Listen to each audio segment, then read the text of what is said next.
가야금은 저희는 아마 보기 어려운 악기죠. 윗판과 아랫판이 하늘과 땅을 의미한다고 해요. 그리고 위에 줄 편이 12선으로 되어 있는 게 12달을 의미한다고 하더라고요. 네, 그 악기로 우리의 가야금 선조를 듣도록 하겠습니다. 잘 들리시나요? 네.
미스터리 신전의 미스터리를 제가 번역을 했습니다. 일부를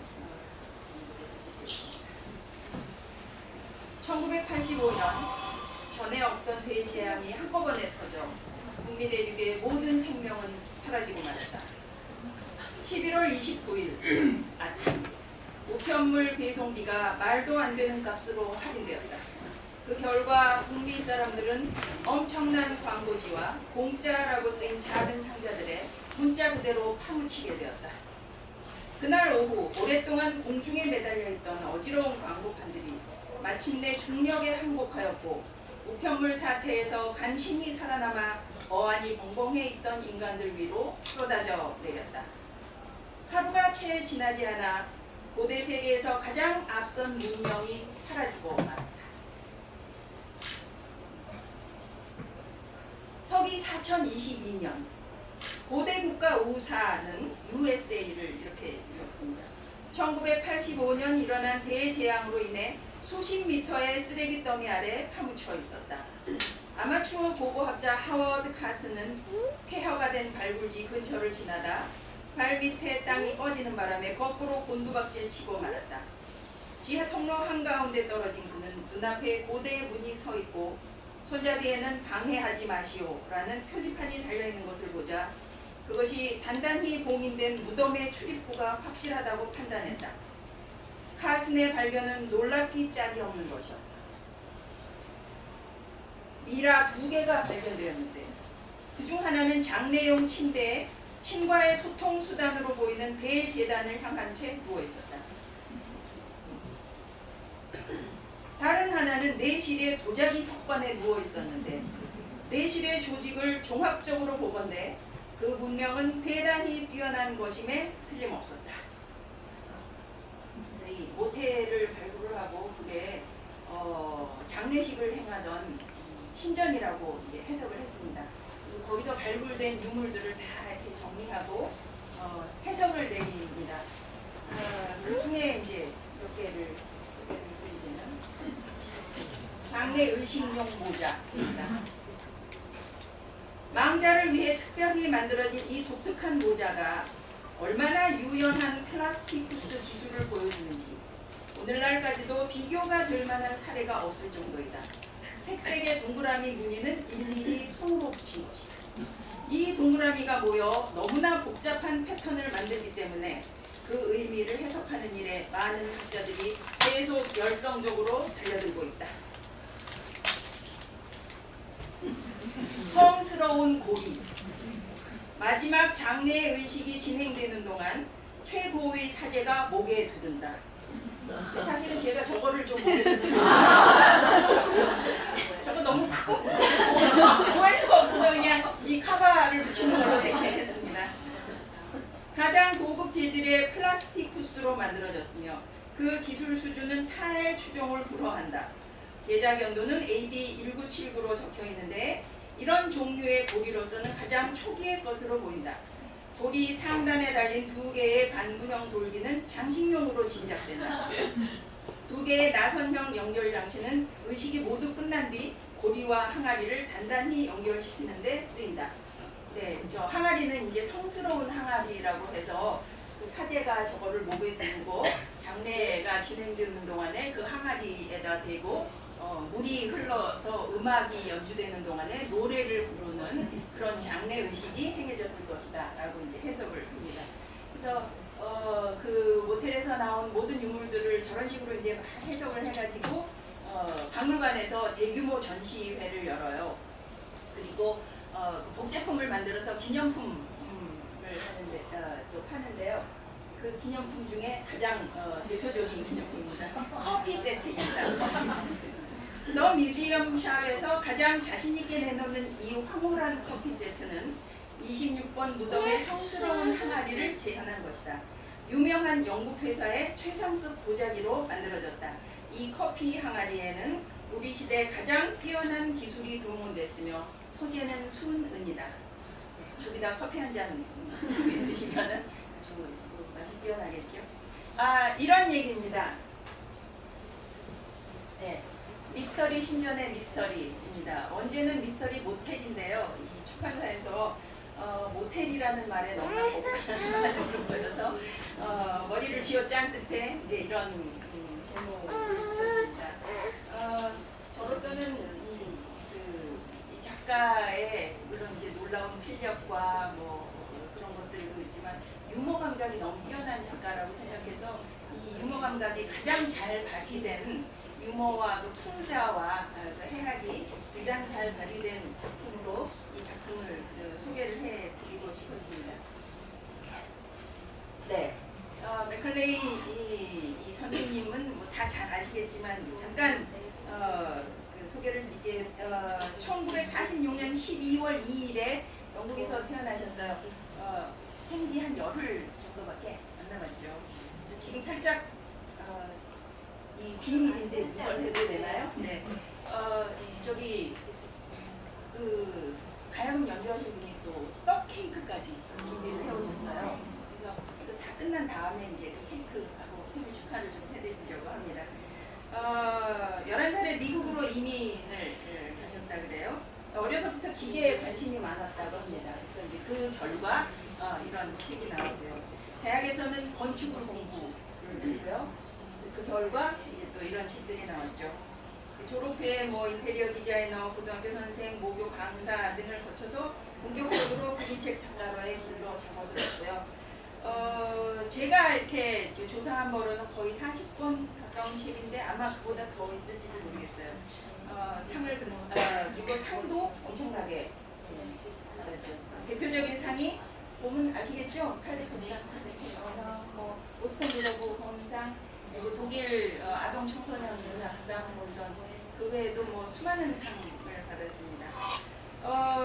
그런 기계 또 건축 소재의 책으로 유명하지만 아까 말씀드린 것처럼 굉장히 따뜻하고 그 생명에 대한 그 애정과 연민과 뭐 이런 게 넘치는 그런 책도 있고요. 또 말씀드린 것처럼 아주 유머와 해학이 넘치는 그런 책도 있습니다. 그렇게 따뜻하고 애정이 넘치는 책이 저 안젤로, 대표적으로 안젤로가 있고요. 유머가 넘치는 책이 암탉은 왜 길을 건넜을까? 그런 책이 있고요. 둘 다 공교롭게도 제가 번역했습니다.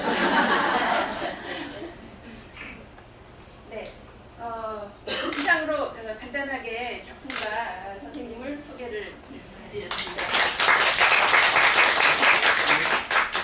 네, 다음에는 선생님이 선생님의 말씀을 본격적으로 듣는 그런 시간을 갖도록 하겠습니다. 선생님을 박수로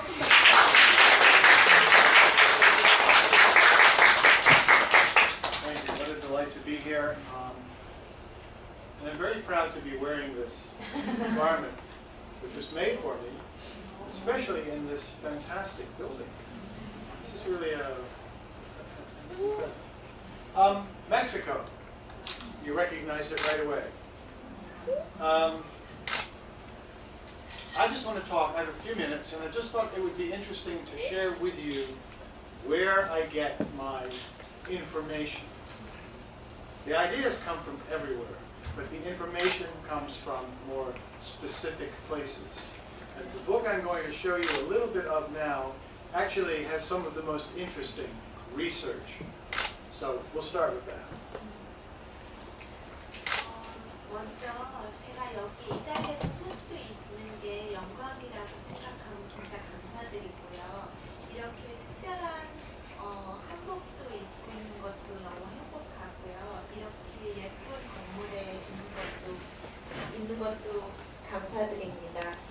벌써 알아보셨겠지만 이거는 멕시코고 제가 오늘 주어진 몇 분간 제가 정보를 어디서 수집하는지 설명해드리고 싶습니다. 아이디어는 되게 다양한 곳에서 오지만 정보는 되게 정확한 데서 오기 때문입니다.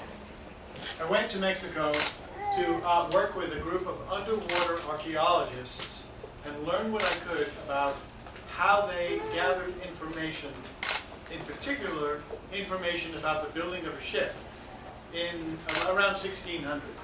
No, 1500. 제가 멕시코에 갔던 이유는 물속에서 일하는 고고학자들을 만나러 갔었어요. 그분들이 15세기 배가 어떻게 만들어졌는지 조사하고 있었거든요. So one day, they taught me how to use a scuba tank, so I could dive underwater with them. And the same day, in the afternoon, they taught me how to use a snorkel, neither of which I'd ever used.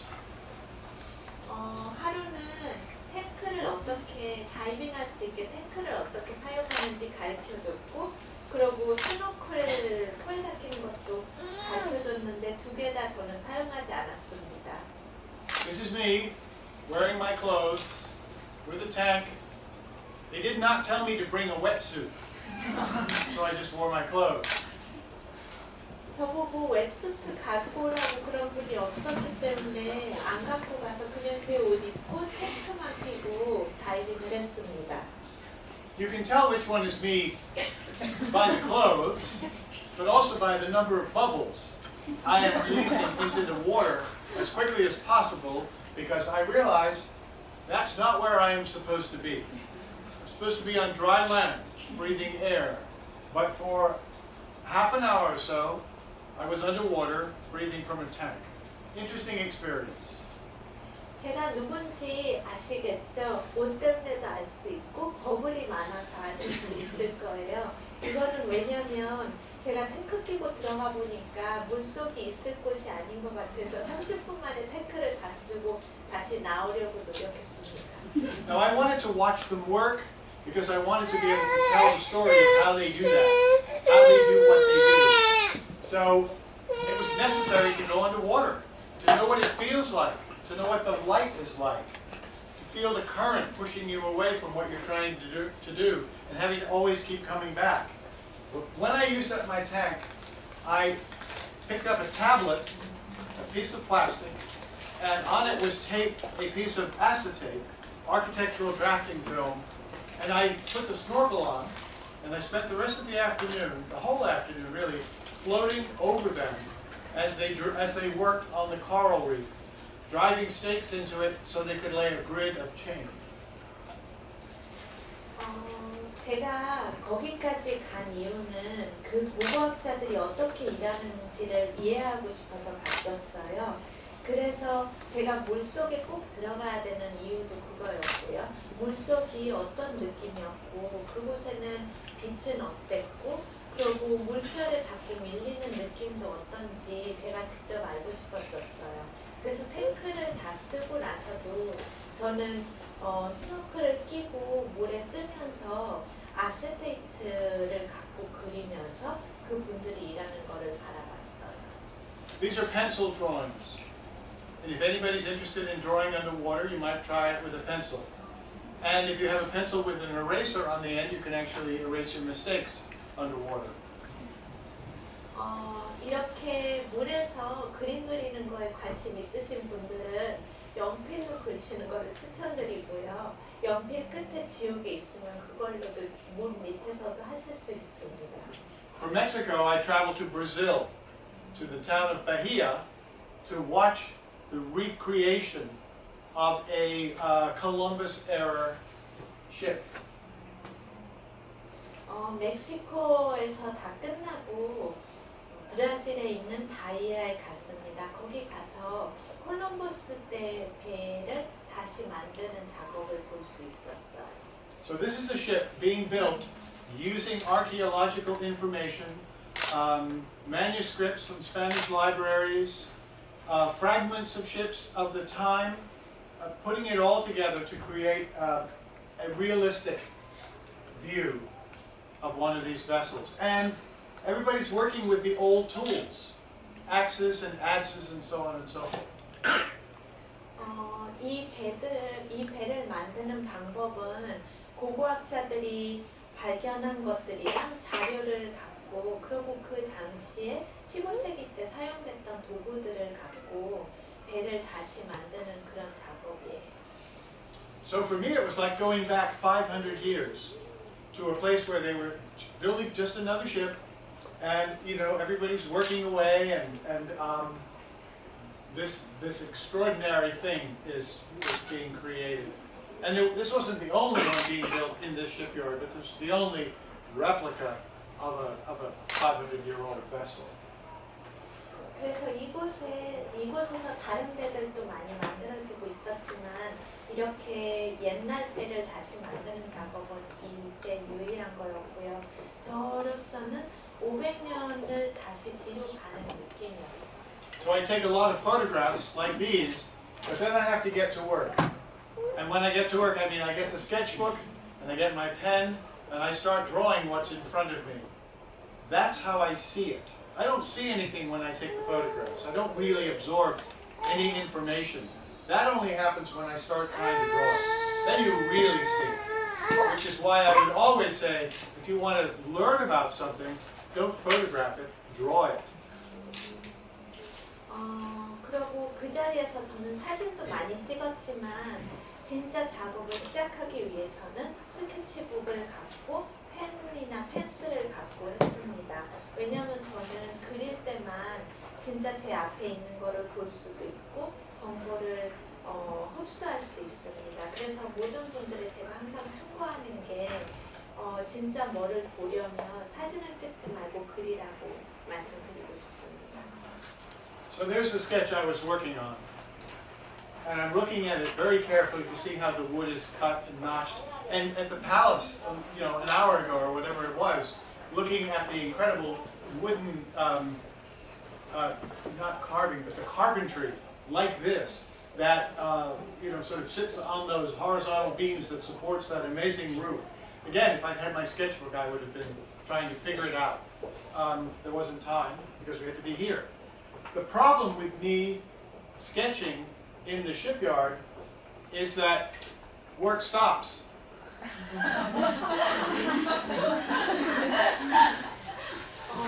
방금 전에 보셨던 슬라이드는 제가 한 스케치인데 그 스케치를 통해서 나무의 느낌이나 나무끼리 어떻게 연결됐나 그거를 이해하기 위해서 제가 그리면서 생각을 하는 과정이었는데 점심 먹고 진짜 잠깐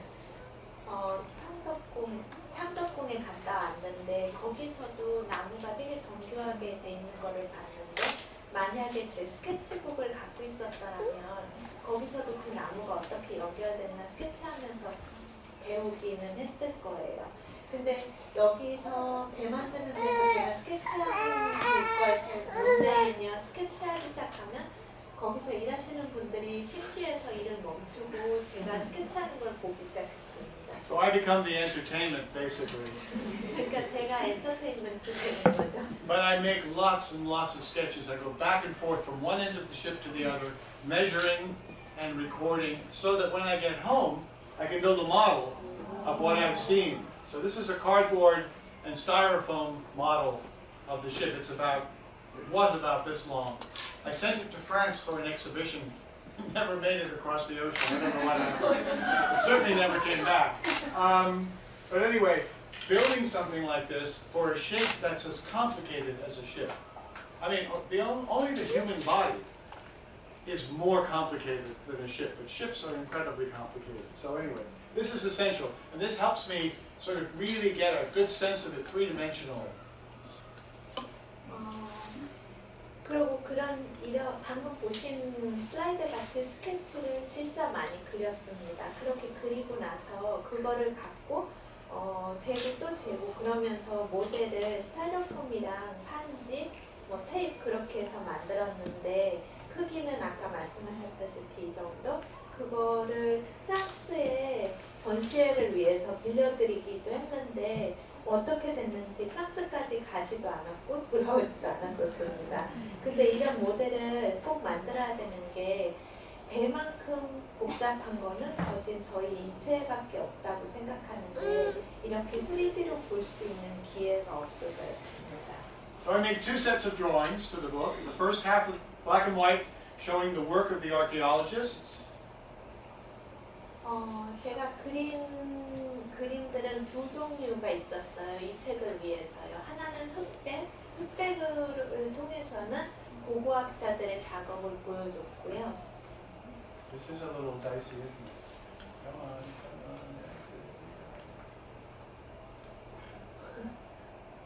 I just got too excited, I guess. And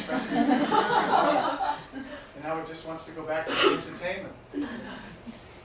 So that's the first set. Okay, then we get into the color drawings in which I build the ship using the archaeology that we discovered in the first half of the book. And I'll just show you very quickly without any explanation. Basically, you just watch it grow. This drawing and the black and white drawings are all done on the acetate that I drew on underwater, except this time I'm using color markers on the back of the acetate. So it looks a little bit like a painting, a little bit like a watercolor. A little bit more impressionistic than the first series, which was more detail-oriented. And then we just wait for the wind, which is how the story ends. And I leave Mexico and I leave Brazil, and I go back to the studio with all this information and this experience to produce what you're looking at now. This is not typical of every book in that all the research isn't quite as interesting as this, nor do I get to travel to such exotic places every time. But if I can think of something here that would lend itself to a book, I would love to come back and with my sketchbook, with my camera, and just look and just observe. So thanks for having me at least the first time. Thank you. So, 두 번째 칼라 그림을 통해서는요, 그 고고학자들이 실제로 수집한 자료를 갖고 픽션인 그런 배가 만들어지는 그런 이야기를 얘기해 주는 거였어요. 그래서 이 칼라된 부분에서는 사실 있지는 않았던 배가 어떻게 만들어지는 과정을 보여드리는 거고요. 제가 아까 말씀드렸던 것처럼 물속에서 아세테이트가 매직으로 그렸었어요. 그래서 흑백 이미지들이랑은 느낌이 아주 틀리고요. 항상 제가 꼭 이렇게 작업을 하지 않습니다. 꼭 이렇게 특이한데 여행하거나 이런 특이한 작업을 볼 수 있는 거는 아니지만 한국에 와서 생각한 거는 다시 한국에 제 스케치북이랑 카메라 들고 다시 오고 싶습니다. 그래서 그 카메라랑 스케치를 통한 눈으로 한국을 다시 보고 싶다는 생각이 들었다고 말씀드리고 싶습니다. 이 그림은 어떤 책을 위한 작업인가요? These drawings were created for a book which is called Ship. Very short and sweet. And it came out in, I'm going to guess, about 1992 or 3 when I was a child. 제가 아주 젊었을 때 1992년, 93년에 출간된 10이라는 책을 위한 네, 감사합니다. 다음 순서는 이제 저하고 이지우 선생님이 패널로 맥컬레이 선생님한테 질문하고 이제 답을 듣고 하는 시간입니다. 그 시간을 위해서 조금 앞으로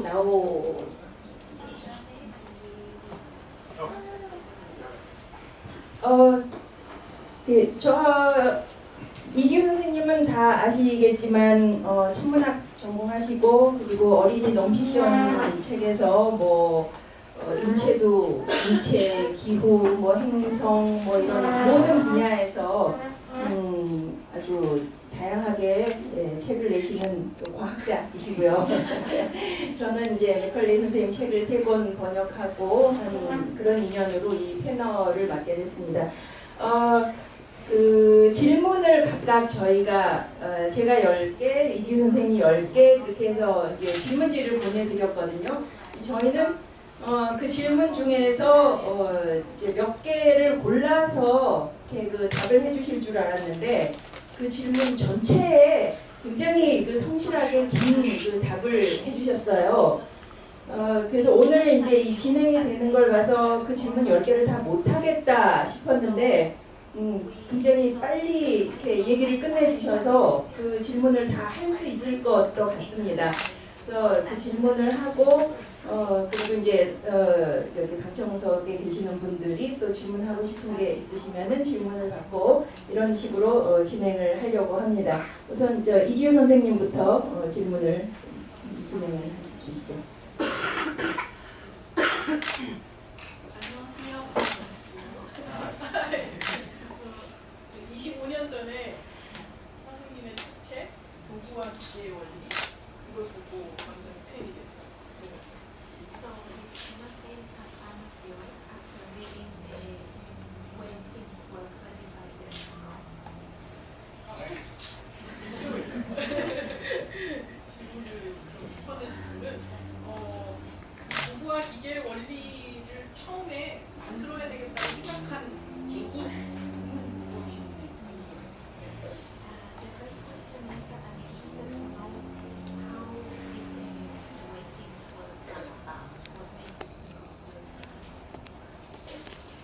this is going to be really a disappointing answer.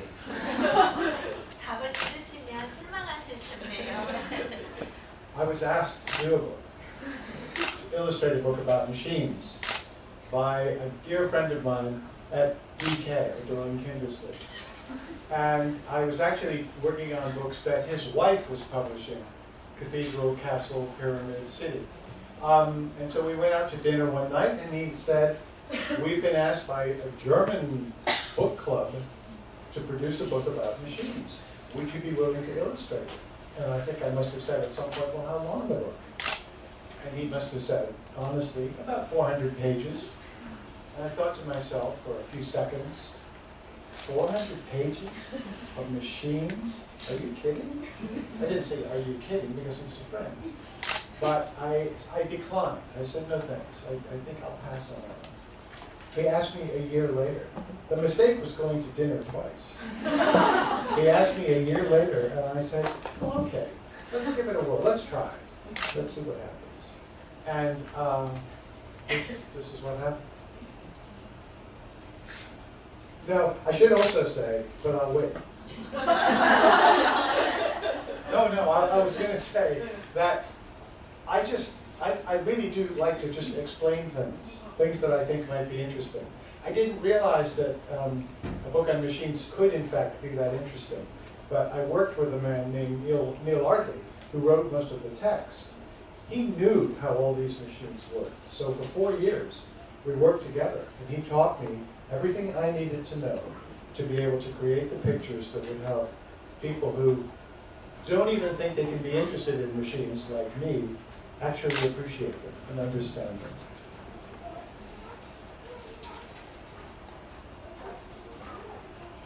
방금 말씀드린 것처럼 답은 실망스러우실 텐데요. 사실 제가 생각한 게 아니라 DK에 근무하셨던 제 친구가 해달라고 해서 그 생각이 나왔는데, 사실 그 당시에 그분의 와이프분 되시는 분이랑 제가 카티드럴이랑 피라미드랑 시트를 만들고 있었어요.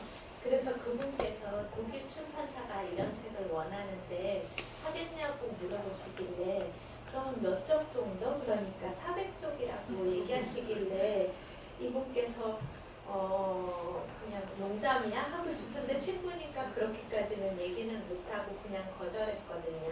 근데 1년 뒤에 다시 그분들이랑 저녁을 먹으러 갔는데 그때 또 다시 물어보셔서 그때는 하기로 했는데 사실 2번이나 그분들이랑 저녁 먹으러 간 게 실수였던 것 같아요. 그렇게 해서 400쪽이나 기계에 대한 책을 만들기로 했고요. 그때는 몰랐는데 저는 모든 것들의 이렇게 작동이나 기능을 설명하는 거를 되게 좋아합니다. 그래서 그 당시에는 기계를 좋아할지는 몰랐는데 그거를 설명하는 걸 좋아하고요. 운이었던 게 이 책을 만들 때 닐 아들이라는 분이랑 같이 일했는데 4년 이상 동안요. 그분은 기계에 대해서 진짜 잘 알았었어요. 그래서 저한테도 되게 잘 설명하시고요. 이거를 통해서 저같이 기계를 흥미로워하지 않으시는 분들을 위해서 이렇게 이미지를 만들 수 있었던 기회가 됐어요. 그냥 이거 들고 있어. 목소리가 크니까. I don't need a mic because my voice is quite powerful. 그러니까 취재를 직접 가시는 게 매우 인상적인데 도구와 기계의 원리를 그리기 위해서 어떤 취재 과정을 거쳤는지. So it's super interesting that you go on research trips like you just talked us through. So what kind of research did you do for the way things work? A lot of the information for the way things work came from publications, catalogs, encyclopedias, and so on. But every once in a while, we would take something apart, some contraption. And that is actually extra helpful. But with electronics, you can't really see how it works. All you can see are chips and little gold lines and so on. So it's not all that helpful, but still, you get a sense of the scale, and that's really where the information came from. And Neil primarily gathered the information, and he made the list of the machines, and then basically fed it to me over that 4-year period. 책의 영감은 다른 책이나 카탈로그, 기계 카탈로그 같은 거요. 아니면 백과 같은 데서 많이 받았어요. 그리고 어떤 때는 진짜 기계를 갖다가 열어보기도 했고요. 근데 사실 전기 기계 같은 거는 열어봐도 뭐를 묻었는지 잘 알 수 없을 때가 많고, 왜냐면 칩이 있고 금속 같은 것도 있긴 있는데 뭐가 뭔지 알 수가 없으니까. 그러니까 제일 큰 부분은 닐 아들이었던 것 같아요. 그분께서 정보를 수집 많이 하시고 기계 리스트도 결정하시고 그 정보랑 그런 설명들을 저한테 계속 설명을 해줬었어요. 가장 그리기 힘들었던 건 뭔가요? And which one was the most difficult? Okay. The most difficult machine was the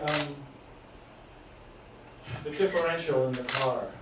You know, that aspect of the car that changes where the speed of the wheel changes and so on and so forth. I have to tell you, it was the last drawing I made for the book. I was exhausted. And I was working on the table in the publisher's home where I stayed when I went to London.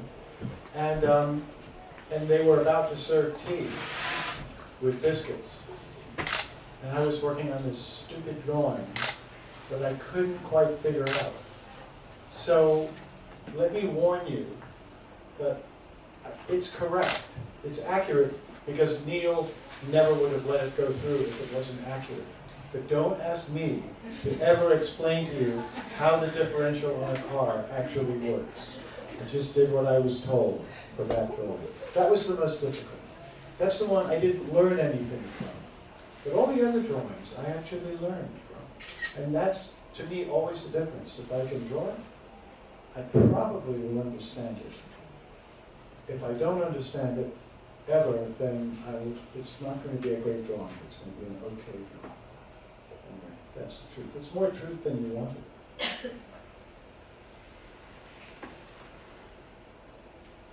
한국말로 정확히 그게 뭔지 모르겠는데 이렇게 차가 커버를 둘 때 안쪽 변속기요.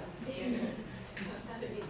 변속기 그리는 게 가장 어려웠었어요. 그게 책의 마지막 그림이기도 했었고요. 그래서 저는 이 그림 때문에 고생도 많이 했고 저희 편집자분 식탁에서 그렸었어요. 런던에 갈 때는 그 집에 있게 되기도 했었는데요.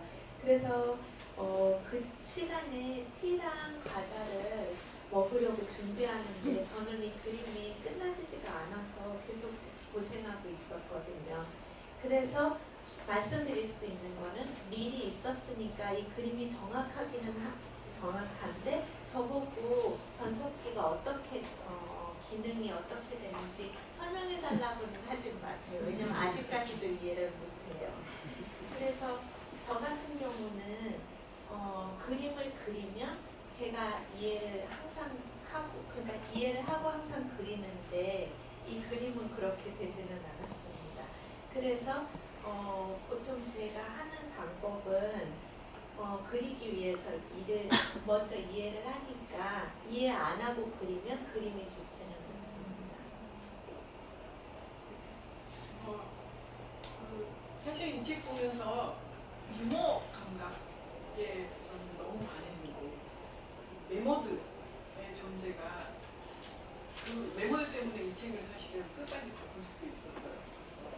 메모드를 여기에 넣은 이유랄까 그런 거는.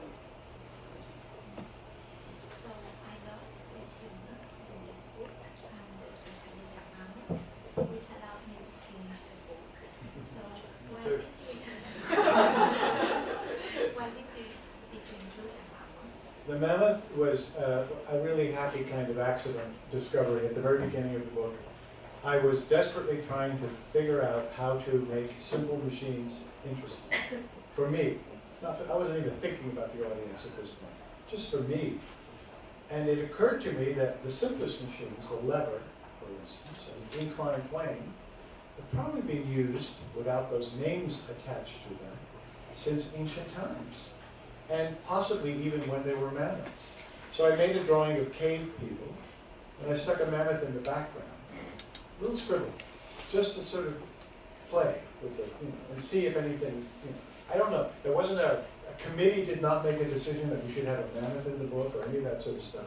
And I was just desperately trying to create a sense of a place where these things could be introduced. When I saw the mammoth, I realized that maybe the mammoth was the secret to bringing some humor and some life to this set of simple machines. And once you start to weigh a mammoth, you have all kinds of problems which bring up more humorous opportunities. So that's how it started.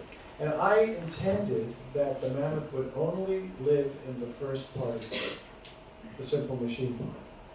I did not expect the mammoth to go into flotation and flying and communication and digital technology, etc., etc. But the publishers and my friend basically convinced me that the mammoth should stay. So I said, okay, you said it, mammoth stays. And they were right.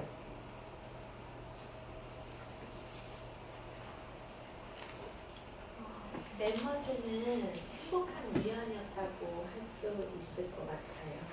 제가 어떻게 하다가 생각했냐면요. 기계를 흥미롭게 만들고 싶어서 고민하다가 멤버들을 생각하게 됐는데요. 이런 되게 간단한 지뢰 같은 기계를 생각해 보니까 진짜 옛날 멤버드가 살아있는 고대시대 때도 이런 기계들이 사용되고 있었지 않았을까 그런 생각이 들면서 장난스럽게 그냥 배경에 그려봤습니다. 그랬는데 그래서 제가 그냥 장난스럽게 제가 스스로 흥미를 갖기 위해서 한 거였고 무슨 편집자 회의에서 나온 아이디어가 아니고 그렇게 하다 보니까 그 딱딱한 기계를 이렇게 살아나오게 하는 유머 있게 해주는 그런 한 가지가 돼서 좋았던 것 같은데 멤버들의 무게를 재다 보면은 또 다른 문제가 생기고 그 문제에서 또 유머가 생기고 그렇게 해서 저는 좋아했는데 사실 책 첫 부분 간단한 기계 있는 데서만 사용하려고 저는 생각했었어요. 근데 저희 출판사랑 친구께서 거기만이 아니라 책 전체에 사용하자고 했는데 그게 맞았던 것 같고 저는 그 의견을 들었어요.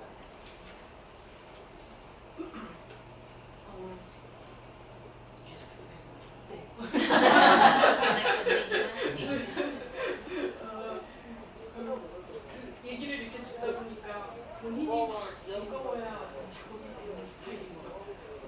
좀 간단한 질문인데. 네, simple question, but it strikes us that you can only work if you're having fun. Is that right? You can only work if you're trying to have fun.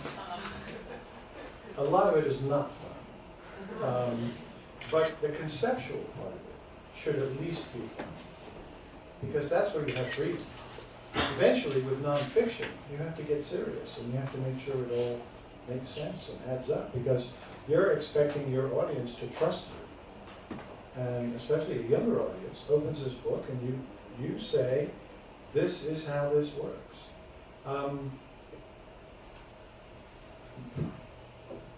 Keeping a smile on your face while you're working on the book is important. And doing the things that will help you keep a smile on your face. But putting a smile on the face of a reader is even more important. So that's why I hold on to some of these ideas and some of these silly things. Because I think that if you're smiling while you're reading about machines and technology, there's a good chance some of it will get in. It will get past your defenses and sneak into your brain and trigger more questions.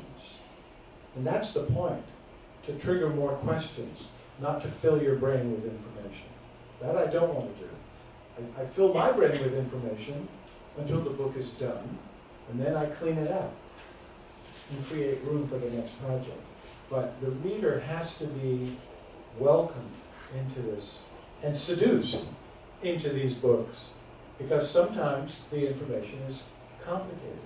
And I don't expect them to understand it the first time they turn a page and see a drawing, but I hope that they will be intrigued by the drawing and come back another time and look at the drawing and recognize something they didn't see the first time, and the third time, and the fourth time. And eventually, the great thing about these books is that they really can't all be read at one time to really absorb the amount of information in them.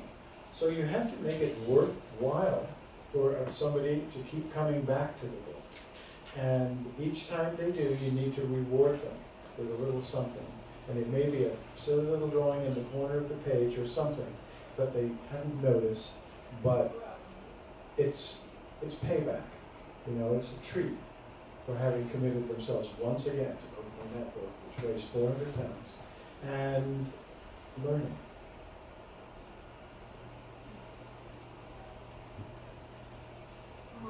재밌어야지 작업할 수 있는 것보다는요, 재미를 가지려고 노력할 수 있어야지 작업을 할 수 있는 성격인 것 같습니다. 그게 왜냐하면 처음에 책을 생각해내는 거는 되게 재밌는데 그 다음에 진짜로 만들 때는 재미없는 부분들도 많으니까요. 그리고 또 독자들은 제가 드리는 정보를 믿고 책을 내시기 때문에 그 정보가 확실하고 뚜렷해야 되는 거가 있으니까 다는 재밌을 수는, 저한테는 재밌을 수는 없으니까요. 하지만 제가 작업을 하면서 미소를 지면서 할 수 있는 거면 좋은 거고, 독자한테 미소를 안겨줄 수 있는 거는 그거보다도 더 중요하다고 생각합니다. 왜냐하면 독자가 재밌게 책을 보면 그 정보를 흡수할 수 있는 가능성이 더 많아지니까요.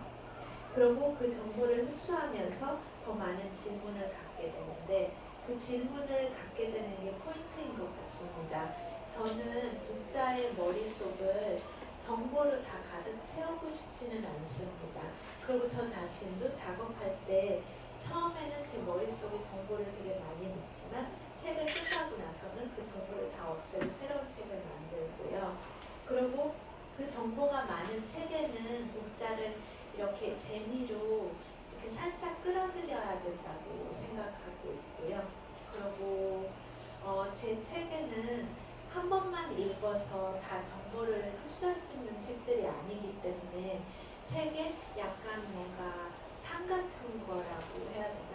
그런 재미있는 거나 여러 번 볼 때마다 새로운 조그만 거를 발견하면서 상을 받아야지 독자들이 두 번, 세 번, 네 번 보기 때문에 그렇게 작업을 하고 있어요. And that is the short answer. 짧게 받드릴게요.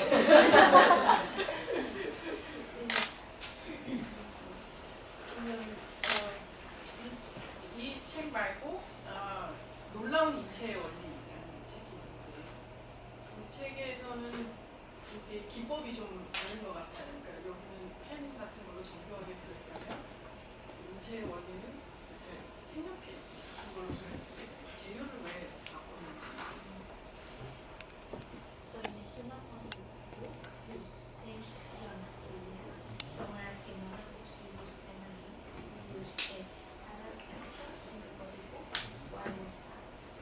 The body book was the most difficult book I've ever worked on because I didn't know anything about the body really when I started. I had to learn it all. 7 years, basically, of working with doctors and surgeons and anatomy teachers and taking an anatomy class and hanging out with the students as they dissected cadavers in their study to become doctors. I mean, it was an amazing experience, as they all are, but it was relentless in the demand to absorb more and more and more information. So, when I drew it, I wanted it to feel like a work in progress rather than a finished work produced by an expert. Because I realized I would never be an expert.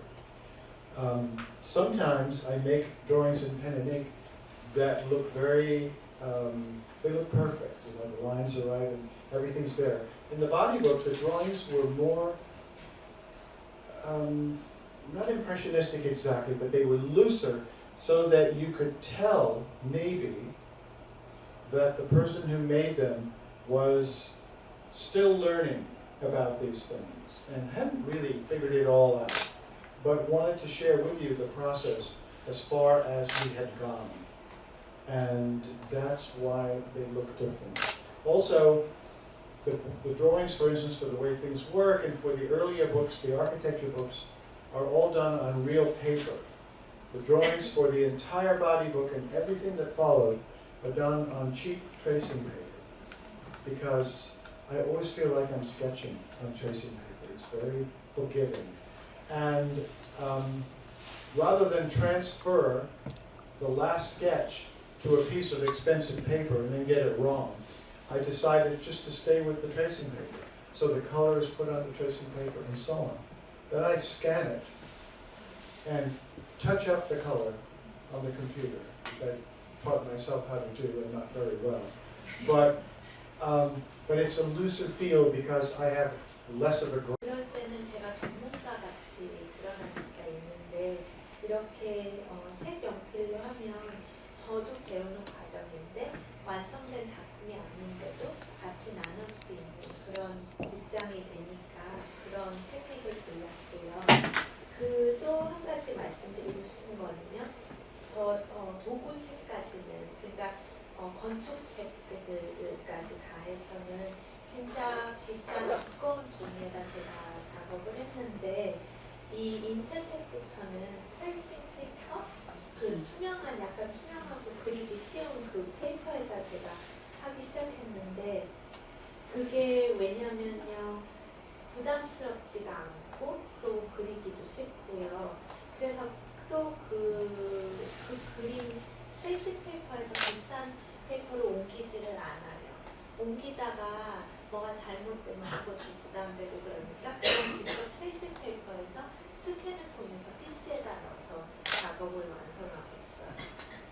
그래서 저는 그렇게 정확히 모든 거를 이해 못하는 것 같으니까 더 느슨한 필을 주기 위해서 그렇게 색연필을 했어요. 배워가는 과정을 표현하기 위해서 색연필을 썼다는 게 너무 감동적이에요. 왜냐하면 대부분의 넌픽션 작가들이 내가 이렇게 정확하게 알아, 권위를 딱 내세우려고 하는데, 그게 아니고 내가 배워가고 있는 과정이야, 나도 그런 과정이야 라고 생각하면서 그거를 공유하고 싶었다고 하는 게 너무 감동적이었다고 좀 전해주세요. So, I just want to say that I'm very touched by the fact that you wanted to convey the fact that you were still learning, because that's normally not the case with other non-fiction authors who basically say, here it is, this is what I know, and I know it all. Yeah. That's risky. I think that if I can ever be considered an expert in anything, it will be maybe in my ability and understanding of using pictures to explain things. I like to be an explainer. That's my job. Yes, I illustrate and I write when I have to, and I teach and so on and so forth. But basically, the thing that ties them all together is that I'm an explainer. But I'm an explainer who's also learning all the time, which makes me ideal in a classroom because I'm one of them, whoever them is. I'm a student. I just happen to have learned a little more the day before than they know now.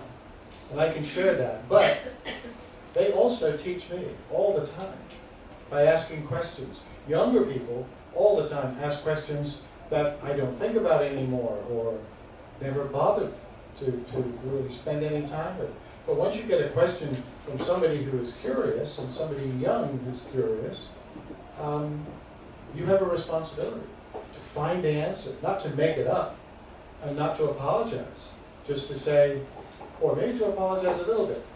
I'll tell you tomorrow, or I'll tell you in a little while. I don't know right now. So honesty is a key component of being a teacher, but being a student is even more a component of being a teacher.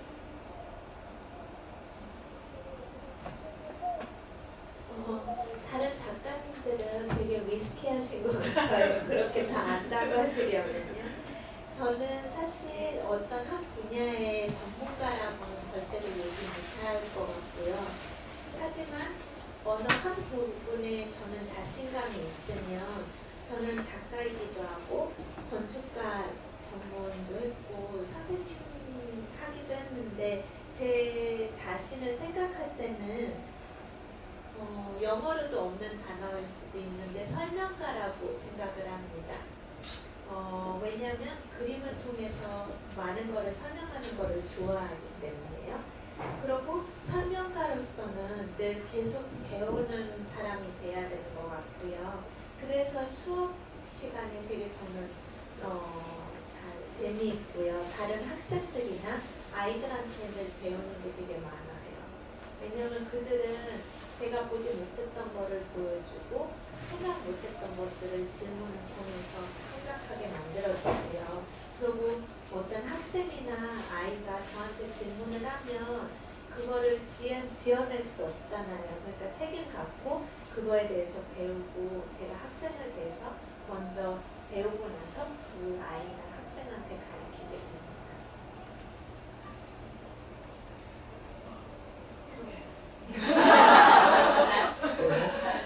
Oh, thank you. I just made it up. 저의 짧은 마지막 질문. 이 책을 아주 7년 동안 오래 힘들게 공부하면서 이제 하셨다고 책을 만드셨는데 그렇게 힘들게 책을 만들면서 그 책에서 궁극적으로 독자들에게 어떤 메시지를 내고 싶으신가요?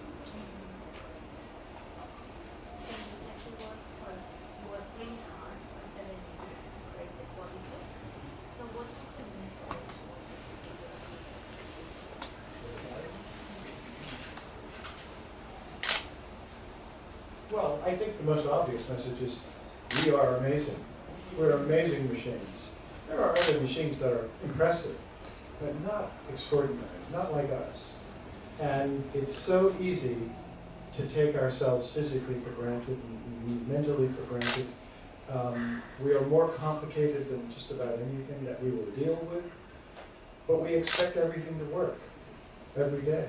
When we get up, we go to sleep. And it doesn't always work. And I think it's important for us to understand some basic stuff that doesn't make us question the doctor, although it might, and perhaps in some cases it should, but to be a little bit more aware, but mostly to appreciate the set of systems that makes us what we are. When I started the book, I could not have told you, for instance, where my pancreas is. I knew it wasn't far, but I didn't know where it was. So I now know where it is, and I even know what it does.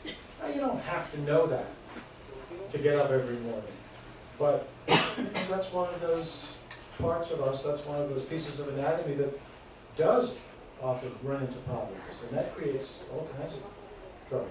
So being aware, being appreciative, wanting to know more, I think that's what I want the message of that book to be. And I chose the one example that we all share.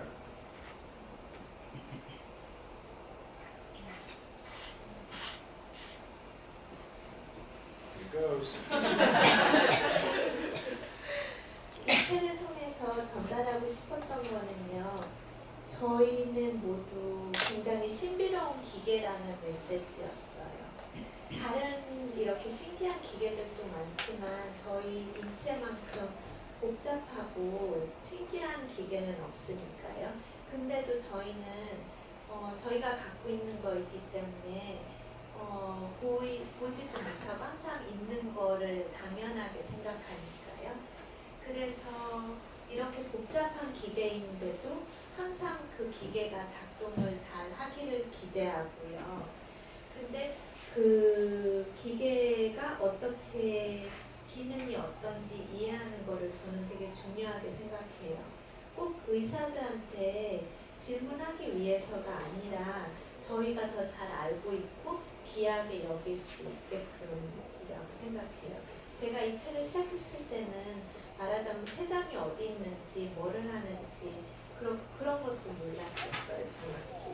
그래서 근데 또 이런 췌장 같은 경우는 저희 몸 중에도 되게 망가지기도 잘 망가지는 부분이기도 하고 이제는 어디 있는지도 알고 뭔지도 알고 그런데 결국은 그러니까 그 메시지가 신비로운 기계이기도 하고 더 잘 알고 고마워하고 그거에 대해서 더 알기 원하게 좀 하기를 원했었어요. 왜냐하면 이 기계는 우리 모두가 다 하나씩 갖고 있는 거니까요.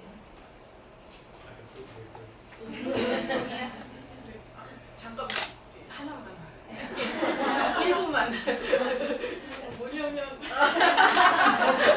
1분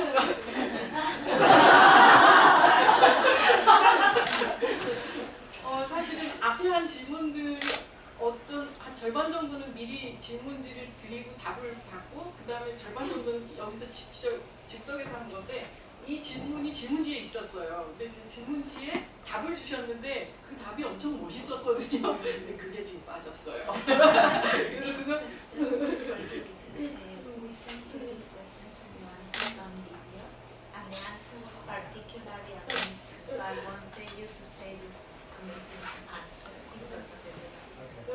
그거를 이거 드릴게요. 제 모든 책에는 뭐가 됐든 당연시하지 말자는 격려의 메시지가 담겨 있어요. 안 본 채 그저 지나쳐 가지 말자는 질문하는 것은 너무나도 중요하다고 생각해요. 질문하기 시작하면 대화가 시작되고 세상에 이런 교감을 할 수 있다면 이해를 할 수 있으니까요. 그런데 보고 깨닫지 않으면 질문하지 않은 채 상상력도 호기심도 키울 수 없죠. 우리는 모두 호기심을 가져야 해요. 네.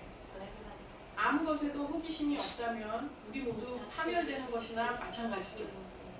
어쨌든 파면될지도 모르겠지만 가로 열고 저는 그렇다고 봅니다. 적어도 마지막 문장이 아주 멋있는데 적어도 호기심을 품은 채 파면하겠죠. 네.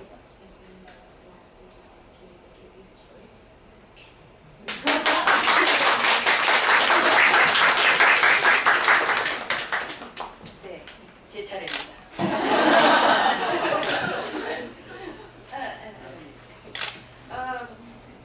네. 이게 그 투탕카멘 그 무덤 다 아시죠? 그거 발굴한 사람과 그 발굴 과정에 대한 그 풍자입니다. 네. 그런 사전 지식이 있으시면은 이 질문을 조금 더 이해하시기 쉬울 거예요. 투탕카멘의 무덤에 흥미를 가지신 이유를 알고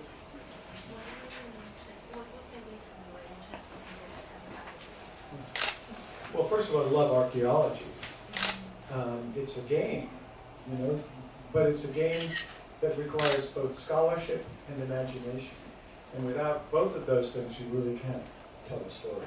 And you're really trying to tell a story. Why King Tut? Because the U.S. was invaded in the 70s by King Tut's stuff. Artifacts, ashtrays, hats, t-shirts, and so on and so forth. All that stuff produced by museums who were showing the treasures of Tutankhamun in the United States. These blockbuster shows that traveled from the Washington National Gallery to the Metropolitan Museum of Art in New York, to the Boston Museum of Fine Arts, to the Chicago Art Institute, etc., etc. We were buried under King Tut, period. And as he was in the desert, we were under the stuff inspired by the marketing departments of these museums who had to pay these astronomical fees to bring Tut to the U.S.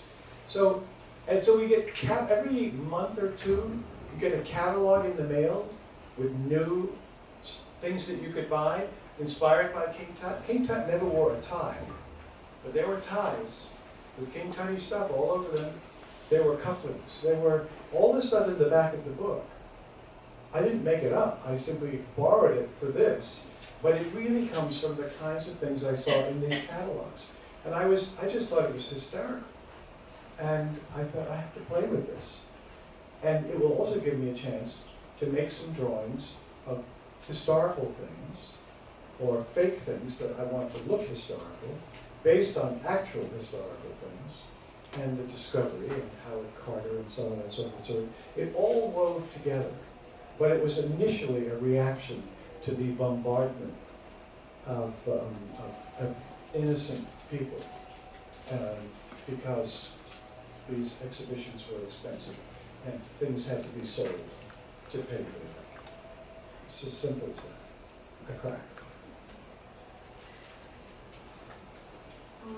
투탕카멘 무덤에 대해서 특별한 흥미를 가졌던 거는 제가 고고학을 되게 좋아하기 때문이에요. 고고학은 약간 어떤 개인이라고도 할 수 있을까요? 왜냐하면 정보 부분도 있고 또 창의적인 그런 부분도 있어서 그 두 개가 결합돼서 이야기를 만들 수 있는 그런 거기 때문에요. 그리고 투탕카멘의 정확히 말씀드리자면 70년대 때 미국에 살면요, 투탕카멘 무덤에 대한 정보랑 물건에 대해서 진짜 많이 받았었어요. 그때 되게 많은 전시회들이 있었었는데, 그런 한 전시회가 뭐 워싱턴에도 갔다가 뉴욕, 보스턴, 시카고 그렇게 움직였었는데, 그거를 비싸니까 그 전시회를 만드는데 마케팅 부서들에서 그 비싼 투자를 다시 받기 위해서 많은 물품을 만들었었어요. 그래서 그 물품을 팔기 위해서 또 카탈로그를 만들고, 그 카탈로그 같은 게 미국 집에는 거진 매달 왔었어요. 그래서 투탕카멘은 넥타이를 매지는 않았었는데 투탕카멘 넥타이도 있었고 커플링크도 있었었고, 그런 거를 보다 보니까 저는 웃기기도 하고 그리고 그거 갖고 장난해보기도 싶었고요. 그래서 원래 있는 물건인 거를 갖고 그게 발견되면 사람들이 어떻게 생각할까, 그런 아이디어 갖고 장난을 시작했었어요. 근데 시작에는 이렇게 카탈로그에 파묻히는 거에 대한 결과로 이런 생각을 했었어요. 보내주신 질문 대답은 딱 두 줄인데 이렇게 길게 So the answer you said that was 2 lines, but the real answer is very long. 이 책에 유머와 풍자가 넘치는데요. 선생님한테 유머란 무엇인지 좀 해주셨습니다. So this book is filled with humor and satire. Can you tell us what humor means to you? What humor means to me, oh man, it means survival. Life without humor is not life. It's that simple. I mean, not everything is funny, but everything has like another side. And if you're lucky enough, you notice it more often than not. If you have no sense of humor, things have no other side. They simply are what they are. And you march through life, and you're bored, and you're not really fun to be with. I can't imagine life without humor. It's impossible for me to keep it out of the books. It's impossible for me to keep it out of conversations with the experts whom I have to beg for all their information, and they are incredibly generous with it, let me tell you. But humor binds us together. And if you run into somebody who doesn't have a sense of humor, don't mind. Keep on. And find someone else who does have a sense of humor that you can relate to. It's simply easier. And as life gets more complicated and consequences seem more dire, and things seem darker, humor is more important than ever. So it's like, for me, it's like breathing.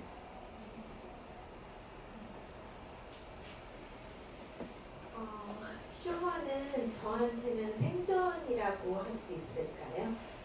삶을 유머 없이 삶은 의미 없으니까요.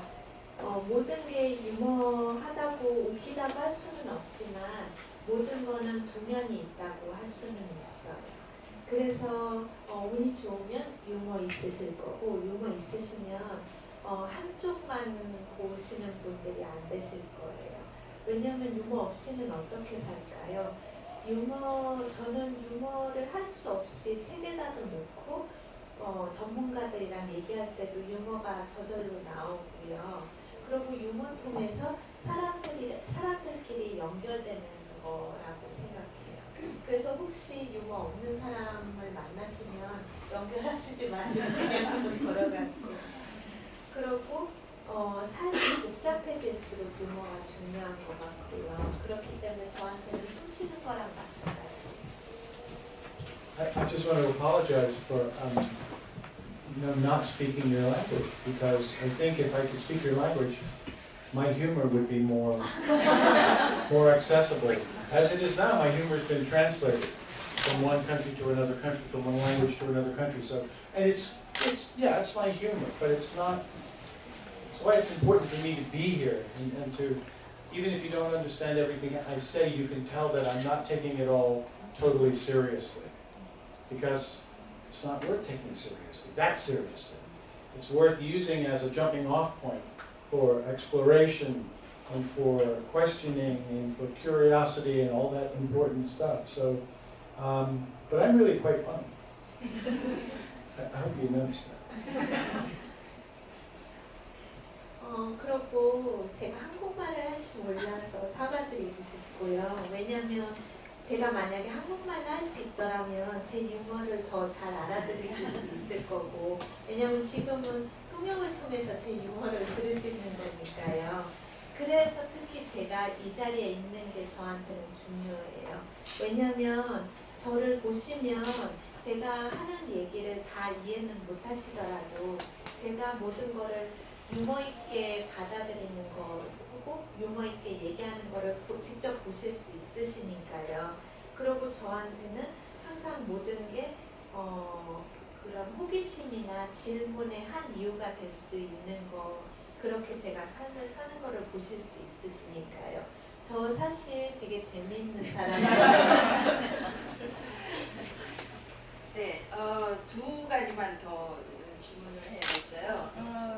제가 이거를 번역하면서 무지하게 고생을 했습니다. 이 글이 되게 어렵고 무겁고 그리고 논문체이면서 그 안에 이제 그 풍자와 해학과 어떤 이런 것들이 들어있거든요. 이거를 번역을 하면서 꼭 그 무하마드 알리의 펀치 같다 이런 생각을 했어요. 이 헤비급인 사람이 되게 가볍게 나와갖고 벌처럼 쏘는 그런 느낌이 들었는데 어떻게 글 쓰는 연습을 하고 도대체 이런 문장이 어디서 나오는지 네, 이 글이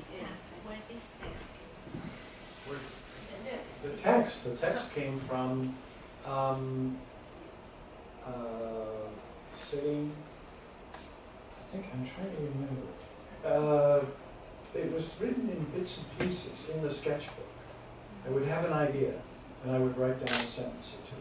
And then, eventually, I just had to gather all these sentences and clumps of words and string them together into some longer text that would work with the sketches that became illustrations.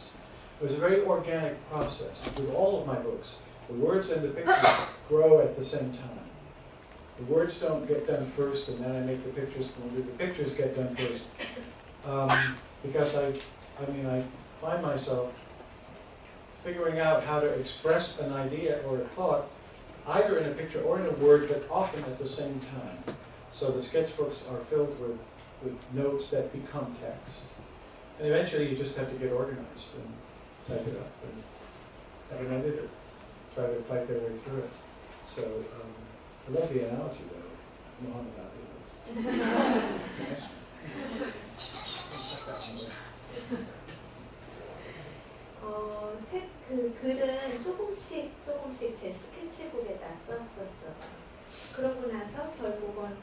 다 모아서 제가 그린 그림이랑 결합을 해봤고요.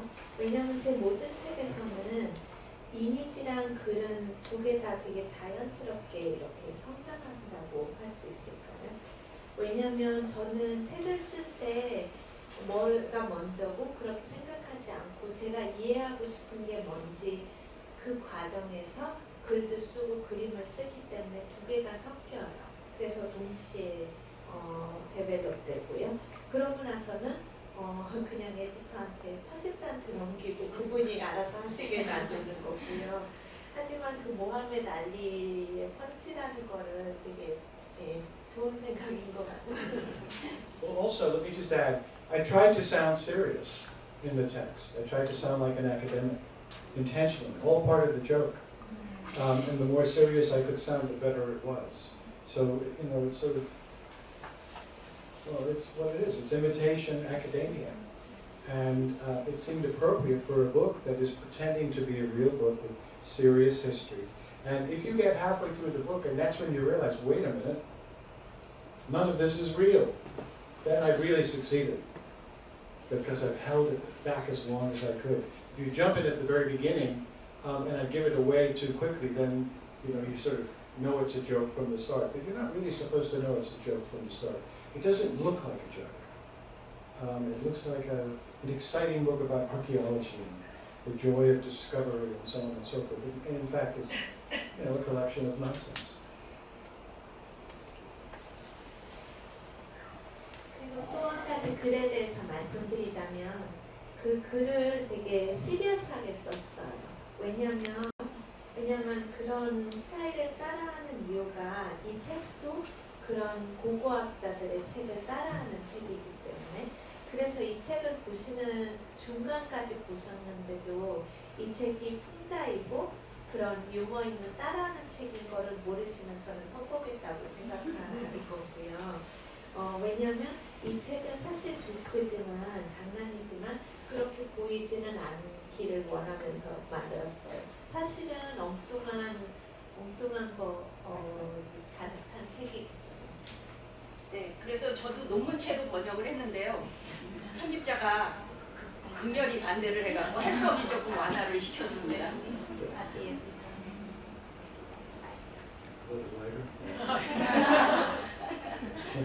자, 마지막. Let's call you right in there. Let's get them on the line right now. 여기 있어요. 여기 있어요. Whoops.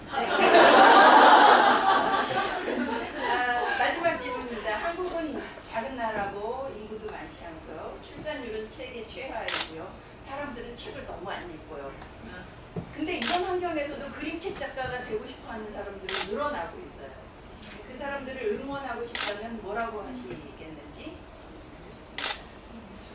So this small country, a small population, declining birth rates, and people not reading. However, more and more people read for the readers. What would you say to encourage them?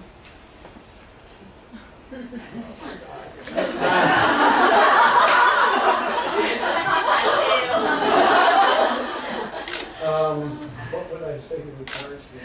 You have to do what you have to do. And if that's what you want to do, you have to believe that, as I do, that there's something really special about a book.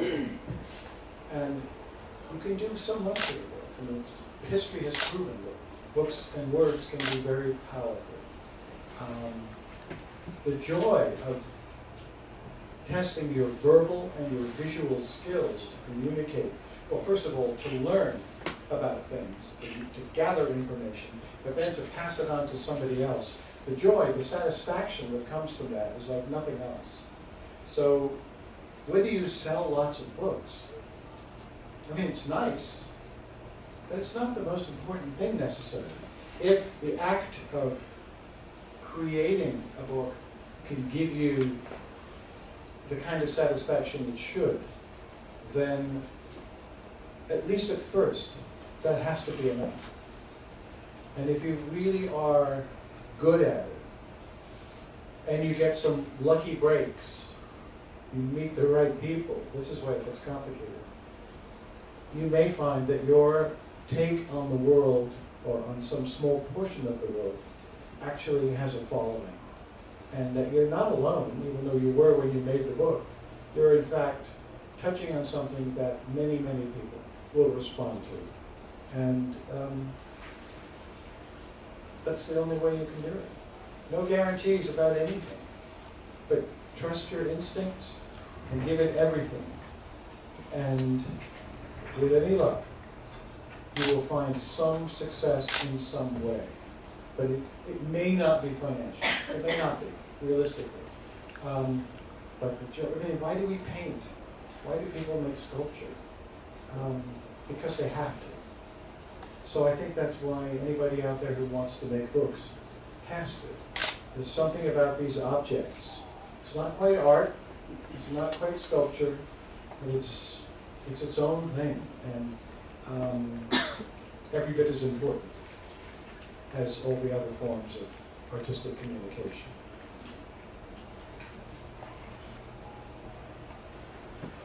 그거의 대답은 하고 싶은 거를 할 수밖에 없으니까요. 그렇게 말씀드리고 싶어요.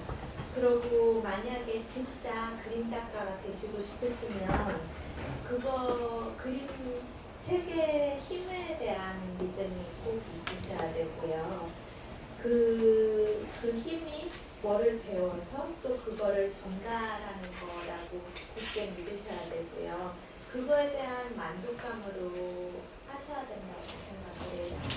만약에 책을 팔 수 있으면 그것도 좋긴 하지만 그 책을 만드는 만족감이 전부여야 되는 것 같아요. 시작해요.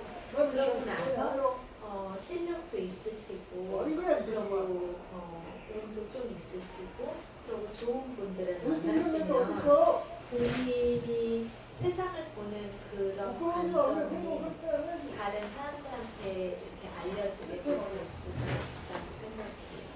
왜냐면 그림책을 만들기 시작할 때는 혼자 만들지만 다른 사람들의 반응을 통해서 다른 사람들이랑 이렇게 연결될 수도 있는 거고요. 그게 유일한 방법인 것 같아요. 그런 보장은 없고 하지만 모든 거를 힘을 다하고 열심히 하시면 어떤 방법으로라도 성공을 보실 수 있을 것 같아요. 그 성공이 꼭 돈은 아닐 수도 있지만 다른 사람들은 왜 예술을 만드나요? 그거가 할 수 있는 게 그거밖에 없으니까 예술을 만들고 책도 그래서 그런 것 같아요. 할 수 없으니까. 그래서 그 책도 다른 예술이랑 비슷한 거고. Can I ask a question? Okay. And maybe we'll take a vote here. 저도 질문 하나가 있는데 어쩌면 답은 손들어서 이렇게 투표로 하시면. I love this outfit, which was made for me and presented to me this morning. I'm incredibly grateful. The question I have for you, is the waistband supposed to come up to your armpit? 이 계량한복을 오늘 아침에 선물로 받았는데 저를 위해서 만들어진 건데 이 웨이스트 부분 허리가 여기까지 올라야 되는 건가? Like right around here, is that right? 그게 맞나요? Sometimes. Okay, good.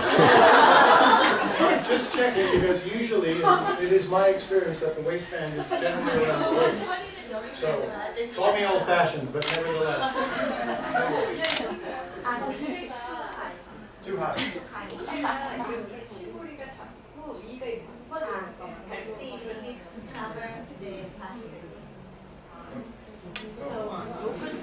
So I have to learn how to wear it. I'm just wearing it wrong. Okay, good. 잘못 입고 있는 거. Good. Okay.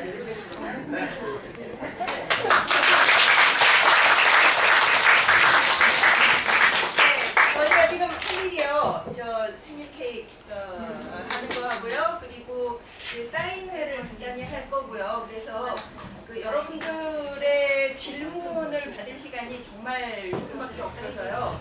내가 여기서 이 질문을 못하면 평생에 저도 눈을 못 감겠다 하시는 분 딱 두 분만 두 가지 질문을 좀 받을까 합니다. 자, 질문하실 분.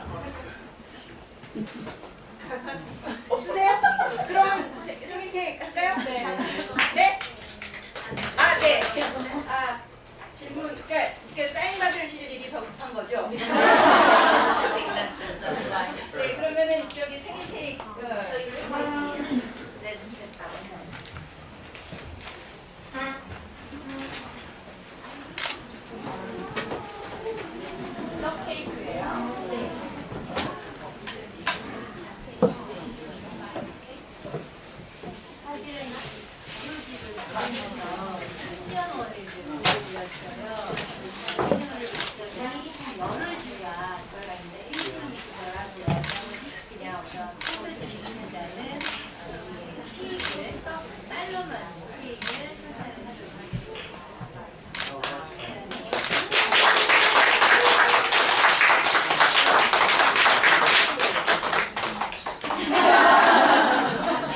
생일 축하합니다.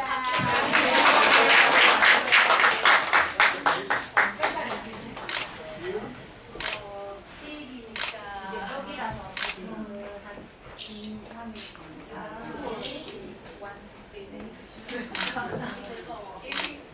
Could we?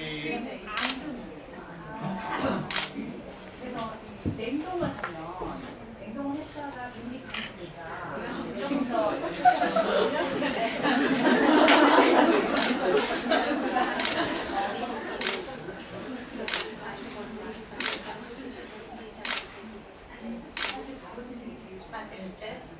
I think. Does anybody have a knife?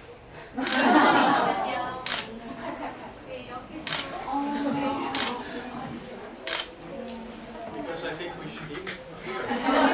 It's going to take me a while to sign books. Wouldn't you rather be eating a piece of birthday cake? I don't think I can take it on the plate. I mean, this weighs about 400 pounds. 사인하는데 시간이 오래 걸리니까 기다리시면서 먹는 게 좋을 것 같아요. Can I share it with you? I think it would be ideal. And then when I have my birthday in a couple of weeks or whatever it is, I will remember this. But it's photographed, right? Everybody's had a chance to. You got it. Good, because I don't want to forget what this looks like. Oh, really? And I suppose it would be unseemly to pass it around and have you just take a bite. 그냥 이렇게 돌아가면서 병목을 Just trying to be practical here. Anyway, this is magnificent. So thank you.